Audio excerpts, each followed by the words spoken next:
Well, good afternoon and welcome.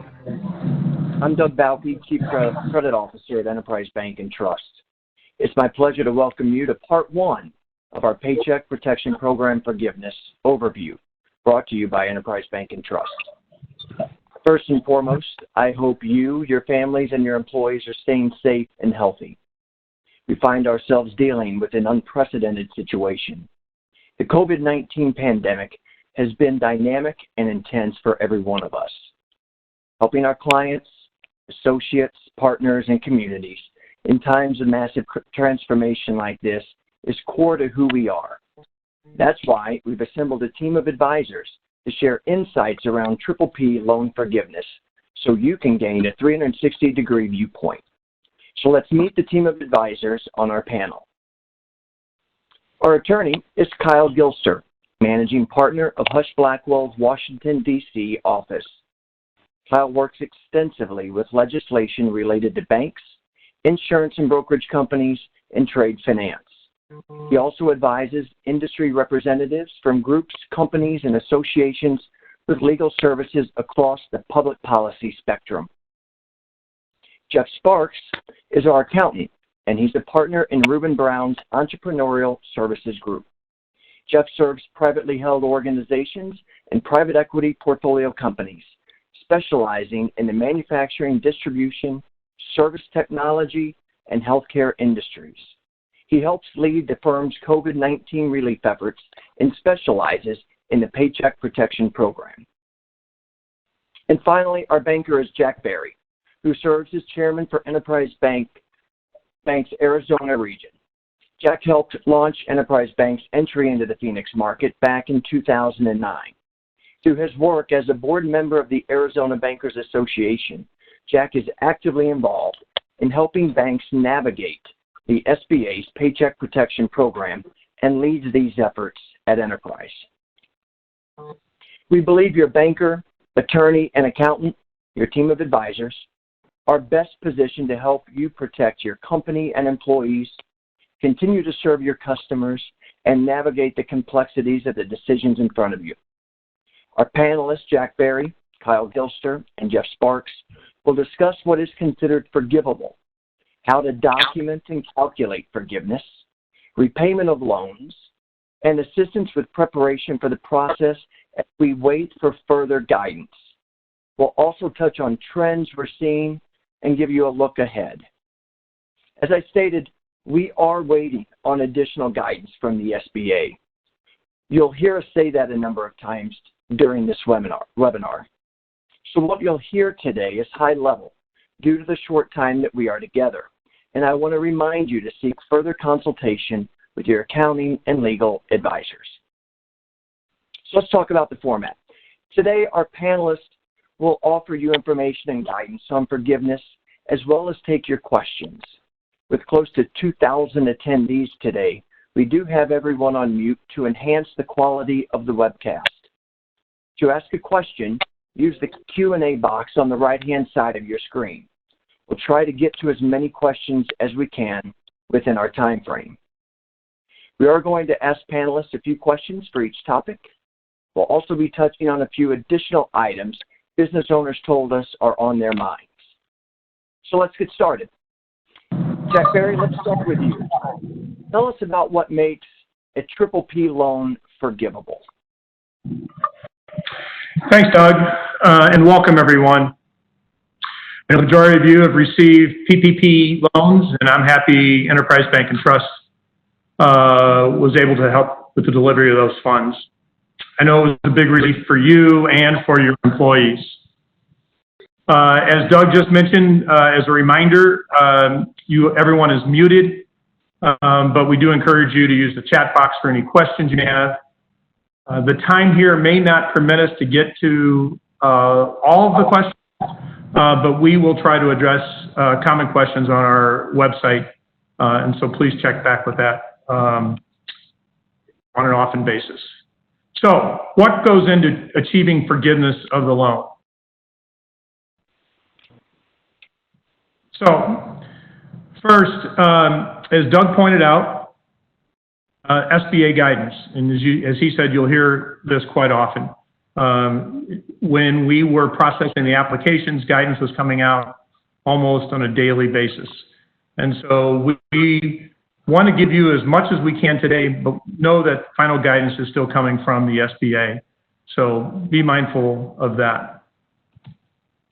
So what is forgivable? It's important to understand the permitted uses of the money and the intent of the legislation. The intent of the legislation was to make sure that there was sufficient funds for your employees to stay employed with the business and with the organization. And they promulgated specific permissions and uses for the funds. There are 4 categories that are forgivable in terms of your loan and how you deployed those funds. The first is your payroll cost, which does include benefits. Second is any interest on mortgage obligations. Third is rent, and the fourth is utilities. Those are the 4 categories in terms of the permittable uses. A key factor that my partner, Jeff Sparks, will comment on from RubinBrown will be how much of the loan needs to be allocated to any particular category. And the Treasury and SBA has been rather vocal about at least no more than 25% can be for uses other than payroll. But Jeff will comment more clearly about that in a moment. The time frame, if you recall from the initial mortgage or the initial PPP application, is 6 weeks from the date of the loan. So the date of your loan from which you receive proceeds is the starting date, and it's 8 weeks forward. If I said 6, it's 8 weeks forward. And what you'll hear from all of us is the need for documentation. This is a critical factor, and we'll provide you more guidance about the types of things that you should have readily available in terms of presenting information so that you can achieve your forgiveness. For example, let's go through some of these things at a high level, and Jeff will speak to it more directly. Payroll reports from your payroll provider. So I'm aware that ADP, Paychecks, and other well-known payroll providers that many of you use will have reports that will help you deliver the information that that we and the SBA will need to determine the level of forgiveness. Other forms will also be valuable, such as your 941 tax filing forms. You may have unemployment insurance filing forms with your state. Of course, you have documents relating to any retirement funds that are part of your payroll costs and or contributions you make for health insurance policies or health insurance costs of your employees.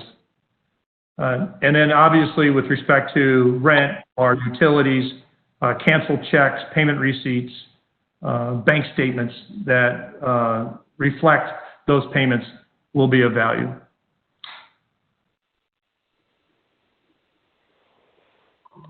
Document the expenses. The bank who will process the PPP application, in this case for many of you, Enterprise Bank and Trust, will be the bank who will process your forgiveness application. And it is an application, and the SBA will be presenting that to us in hopefully in short order, and then we will be able to make it for you. And with that, Doug, those are the categories of addressing forgiveness. Great, thanks, Jack. And that certainly sounds like a lot to keep organized and to document. So, Jeff, perhaps you can explain how you're advising your clients regarding record keeping. Absolutely, Doug. I'm happy to do that. And I want to start off by just thanking you, Doug, and Enterprise Bank for inviting RubinBrown and myself to be part of this panel. It really is a privilege to sit on a panel with such distinguished gentlemen and to be able to present to Enterprise Bank's customers. We have a long-time relationship with the bank, and it's a pleasure to be part of this panel today. So with that, I'll move into talking a little bit about the record keeping and where you go at this point. So the first thing I want to address, actually before I move in, let me just address real quickly. They did give a disclaimer at the beginning of the conversation, but I also need to once again give a disclaimer that anything I do say here is not meant to be acted upon, and please do check with your CPA and legal counsel prior to taking any actions based on what you learned today in this presentation. So with that out of the way, let me get into the forgiveness and the tracking. So the first thing that I keep getting questions on is, well, just give me your forgiveness worksheet that I plug everything into, and it will tell me my answer for how much forgiveness I have, and I can track everything in there.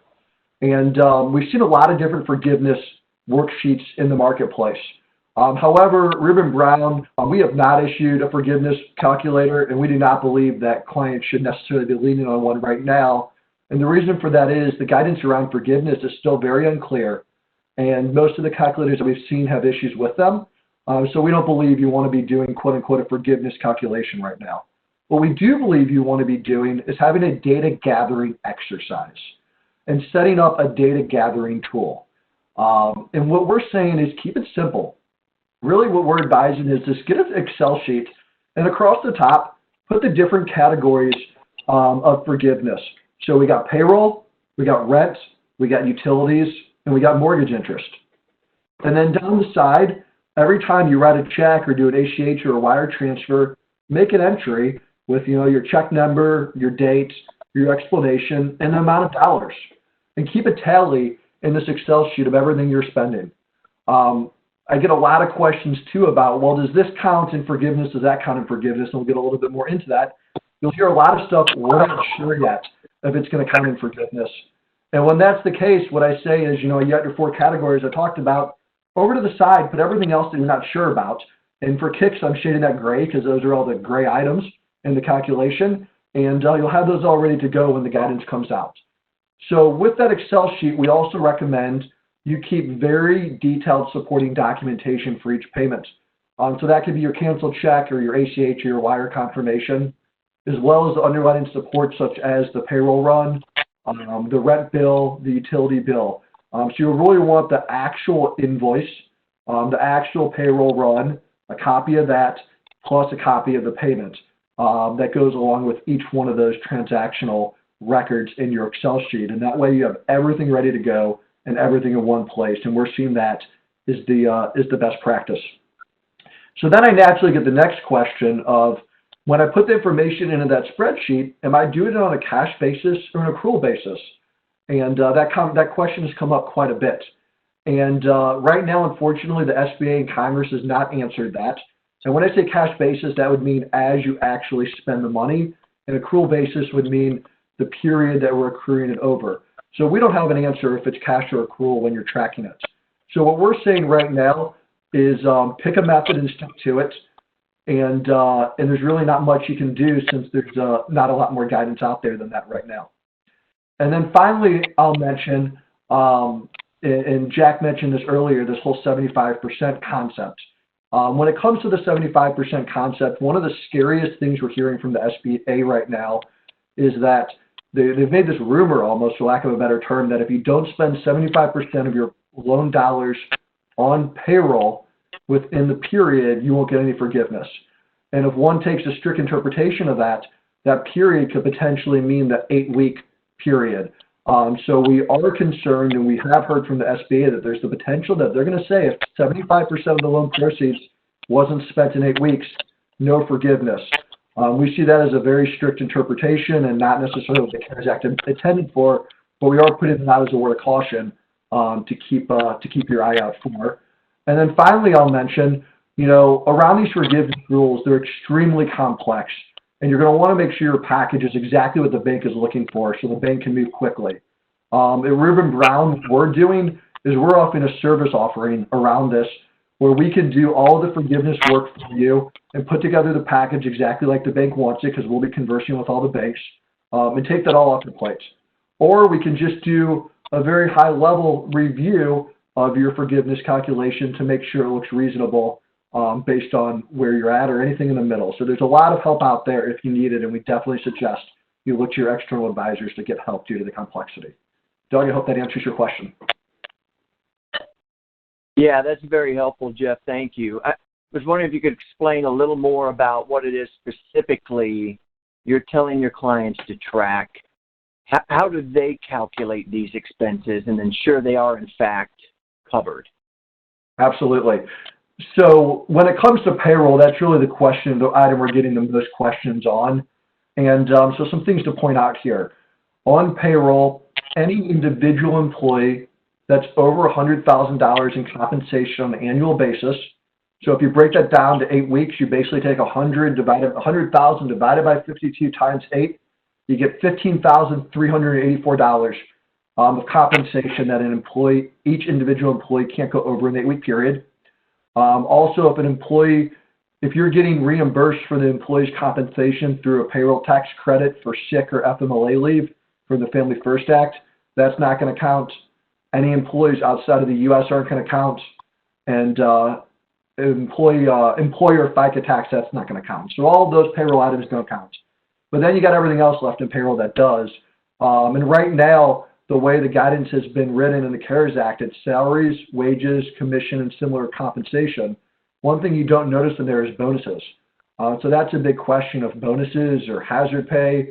We'll be able to count that. That question hasn't been answered yet. And the CARES Act certainly doesn't explicitly say bonuses in that definition.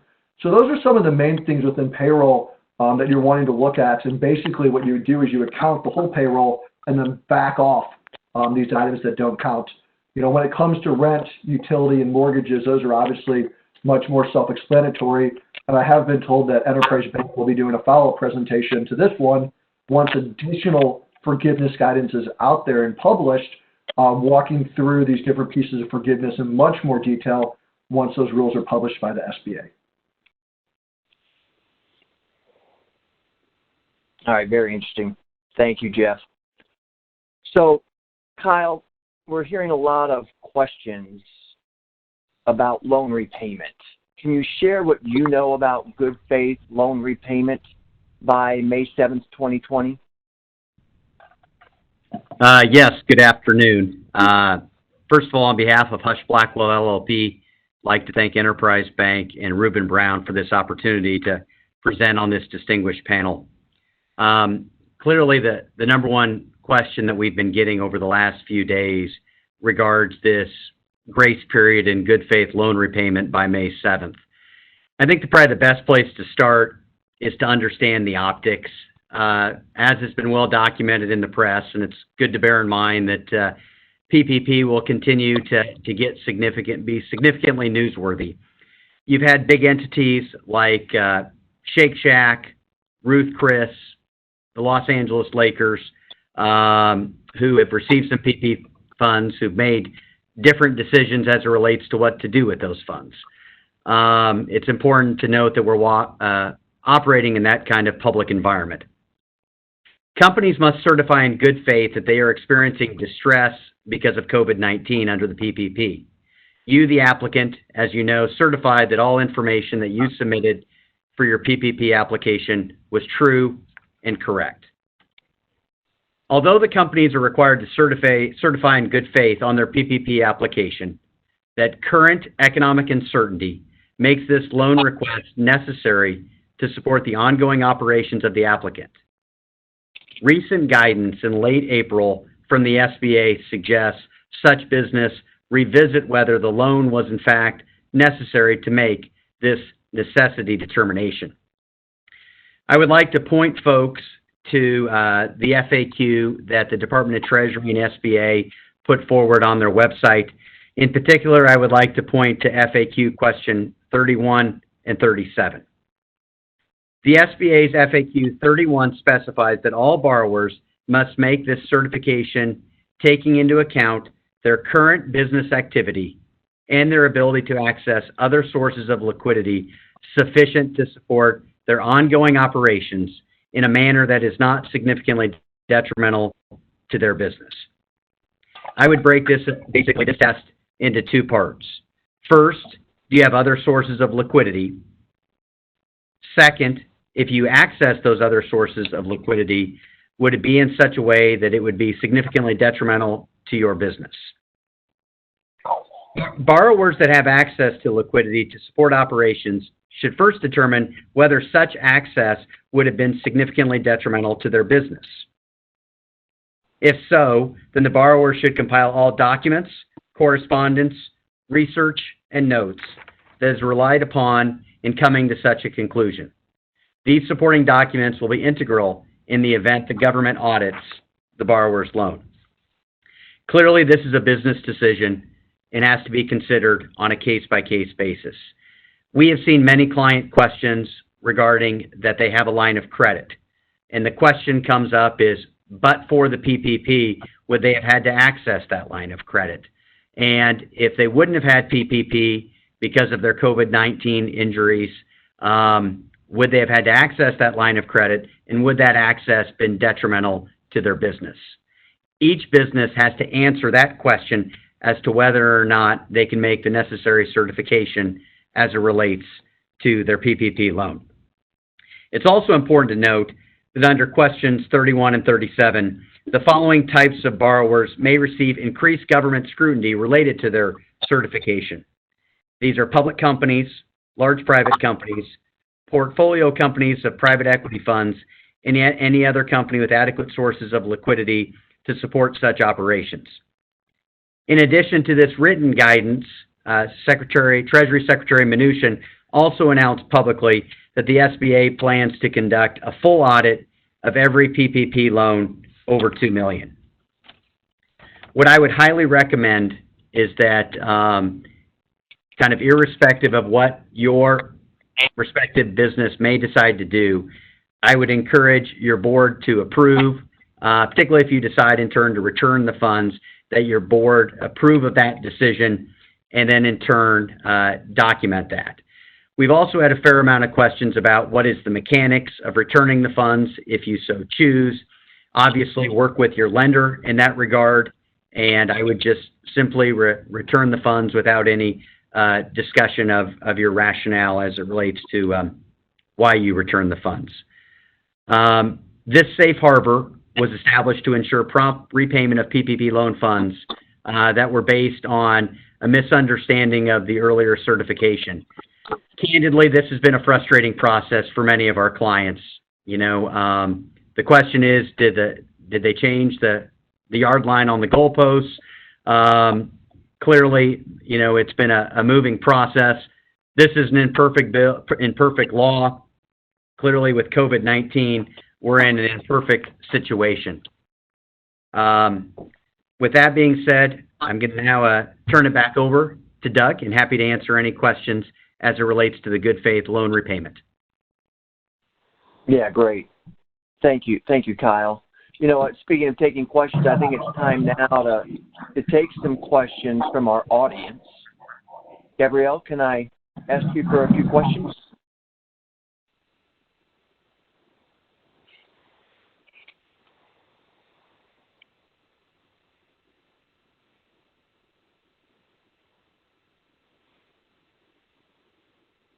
Gabrielle, are you there?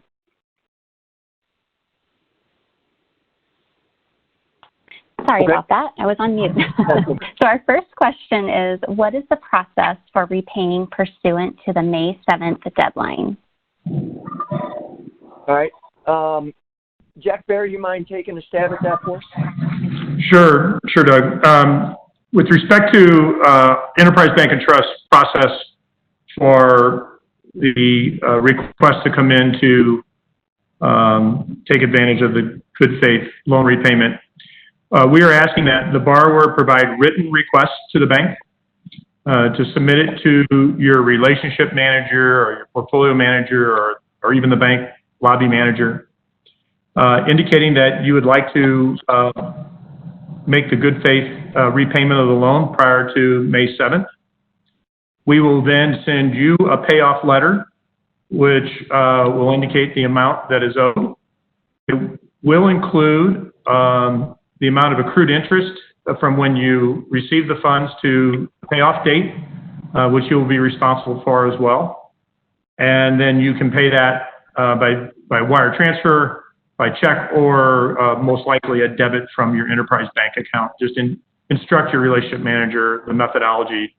But we do need a written request, and obviously we need it prior to the close of business on May 7th, and we have to process it to the SBA. So if you have an interest in doing this, I encourage you to do it as early as possible before it gets too late on the business day on May 7th.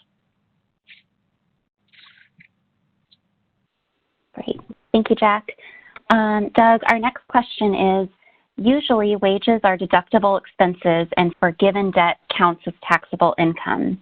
Is this true with the PPP loans? Let's turn that over to our accountant. Jeff, would you address that question for us?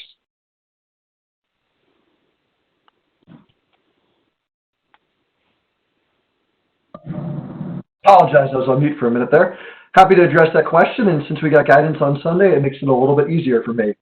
So the first part of that question is the forgiven nature of the loan a taxable event as income?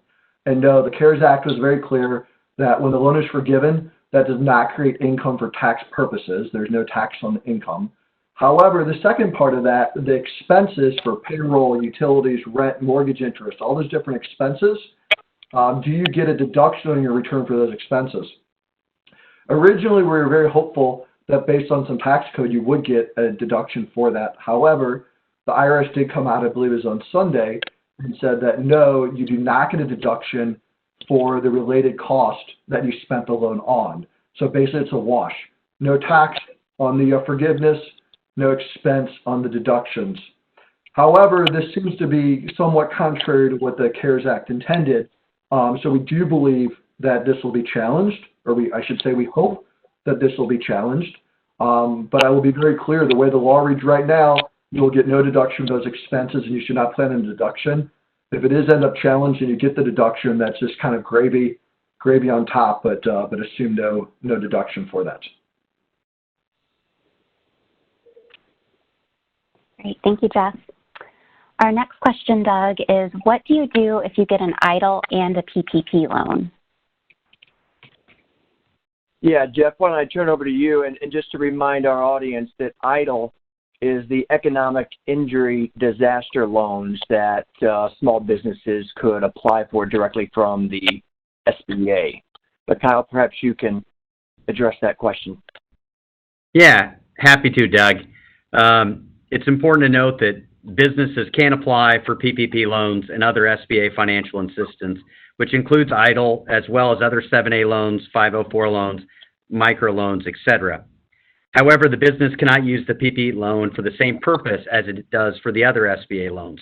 For instance, if a business uses its PPP loan to cover payroll for the 8-week covered period, it cannot use a different SBA loan product for payroll for those same costs in that period, although they could use it for payroll not during that period for different workers. It's also important to note that the EIDL program does have a grant component of up to $10,000. Proceeds from an EIDL grant will be deducted from the loan forgiveness amount on a PPP loan.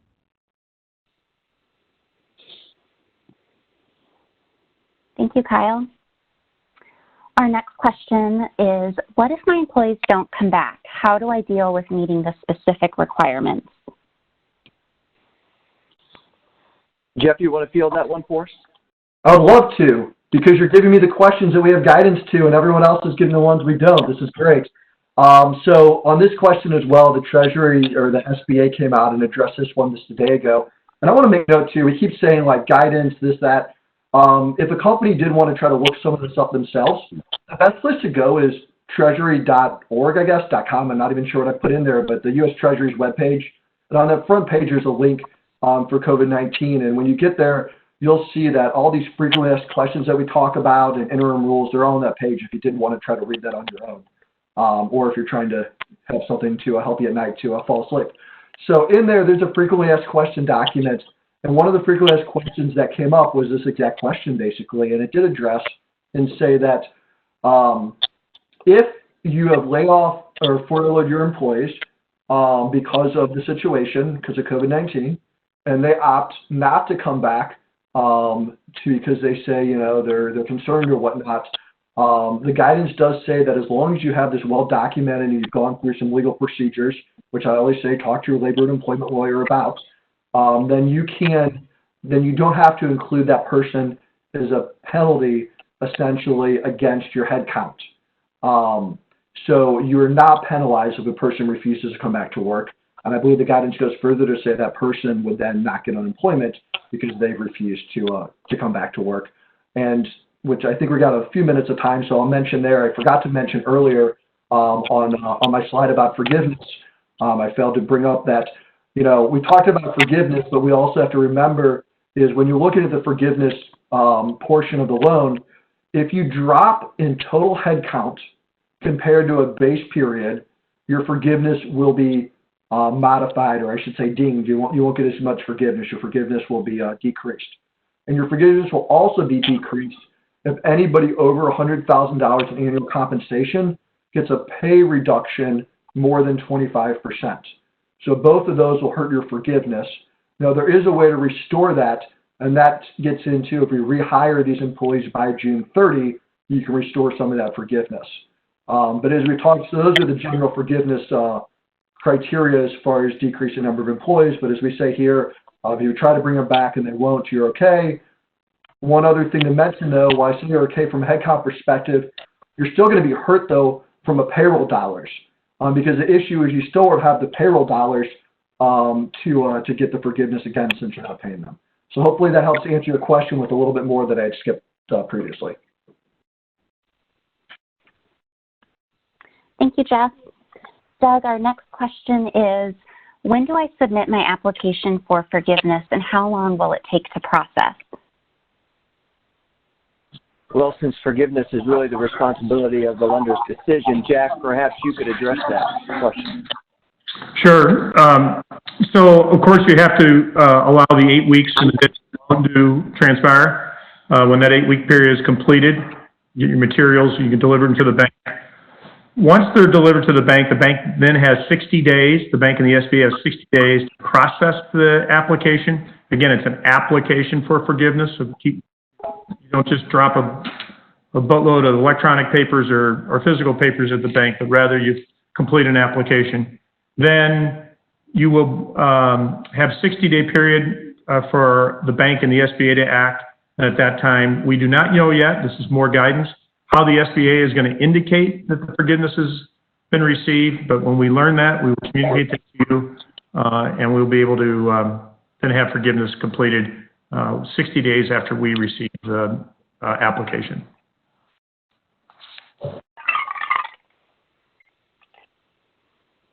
Okay, great. Thanks, Jack. Well, listen, let me take it from here and say at this time there's still a lot we don't know, but here is what we do know. Don't sabotage the long-term health of your business in your attempt to maximize PPP loan forgiveness. Listen, what I mean by that is you should remember, even if it isn't forgiven, the PPP is a very low-interest loan.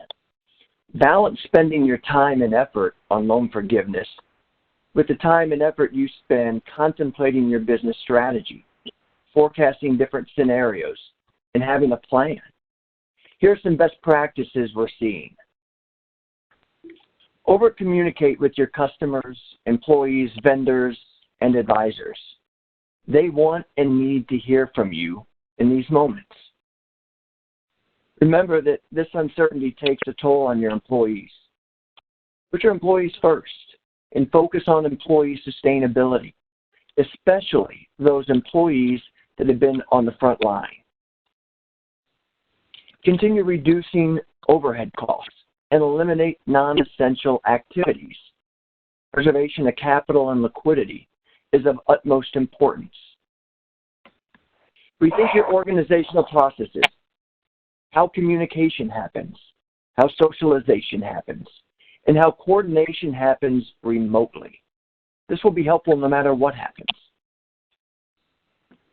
Remember to make sure you're prepared for what's next. Develop a plan and identify the individuals and/or teams that will be responsible for implementation and execution. Businesses should also model their financials, 13-week cash flow statement, profit and loss statements, and balance sheets in each scenario, and identify those triggers that might significantly impair liquidity. Consider new capabilities and/or investments. What capabilities, relationships, and/or assets will be important in the new world? spend an equal amount of time on running your business and making your business thrive. Most importantly, if you're not already discussing this topic with your team of advisors, including your banker, your accountant, and your lawyer, start now. As soon as the forgiveness guidance is provided and an application is available, we will send it to everyone who received their PPP loan through our bank. We will also share this webinar recording with you. In the meantime, visit the COVID-19 page on our website for up-to-the-minute information about news, insights, updates related to loan relief, and frequently asked questions. Thank you again for attending today, and as always, we'll get through this together, and we'll stay by your side. Thanks, and have a good afternoon.